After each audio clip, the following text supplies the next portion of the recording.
शुक्रवार उत्तर बंगोपसागर में लघुचाप सृष्टि हो पारे। यह प्रभाव में आसंता 2 दिन राज्य में प्रबल वर्षा हेबो, किछि स्थान में अति प्रबल वर्षा हेबो। पाणीपाग विभाग यही पूर्वानुमान करिछि। गुरुवार मयूरभंज, केन्दुझर, मालकानगिरी और कोरापुट रे प्रबल रु अति प्रबल वर्षा आशंका अछि।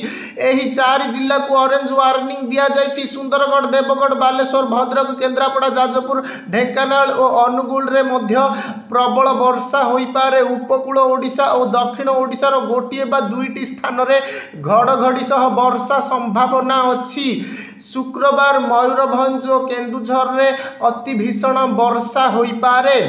एही 2 जिला को रेड वार्निंग दिया जाइछि। बालेश्वर, भद्रक, जाजपुर, अनुगुल, ढेंकानाल, केन्द्रापड़ा, जगतसिंहपुर और सुंदरगढ़ रे प्रबल वर्षा पई ऑरेंज वार्निंग जारी होइछि। आभ्यंतरीण ओडिशार अनेक स्थान रे प्रबल वर्षा हेबो बोली आकलन करा जाउछि। दक्षिण ओडिशार किछि स्थान रे घड़घड़ी सह वर्षा होई पारे। शनिवार मयूरभंज, केन्दुझर और सुंदरगढ़ रे प्रबल रु अति प्रबल वर्षा आशंका अछि। आभ्यंतरीण ओडिशा और दक्षिण ओडिशार किछि स्थान रे प्रबल वर्षा होई पारे। 27 तारिख रे पश्चिम ओडिशार किछि जिल्ला रे भारी वर्षा आशंका अछि। आभ्यंतरीण ओडिशा और दक्षिण ओडिशार विभिन्न स्थान रे घड़घड़ी सह वर्षा होई पारे बोली आंचलिक पाणीपाग विज्ञान केन्द्र आकलन करिछि।